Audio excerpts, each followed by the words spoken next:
Hello दोस्तों। आज की कहानी है नदी का किनारा। एक गांव में एक छोटू नाम का लड़का रहता था।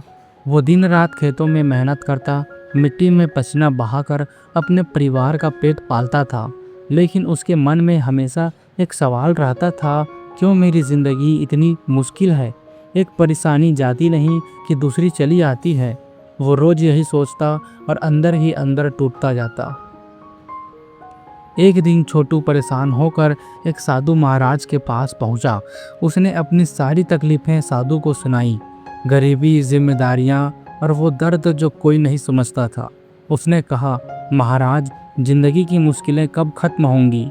एक खत्म होती नहीं, दूसरी शुरू हो जाती हैं। साधु मुस्कुराए और बोले, बेटा चलो मेरे साथ, मैं तुम्हें जवाब दूंगा। वो दोनों चलकर एक नदी के किनारे पहुंचे। साधु बोले, हम नदी के पार जाएंगे, पर इससे पहले हम नदी के सूखने का इंतजार करेंगे। छोटू हैरान हो गया, महाराज, नदी का पानी कभी सूखेगा नहीं तो हम पार कैसे जाएंगे? साधु मुस्कुराए और बोले, बस यही तो समझाना चाहता हूँ बेटा, जीवन की नदी भी कभी सूखती नहीं। परेशानियाँ आती ही रहेंगी, कभी छोटी कभी बड़ी।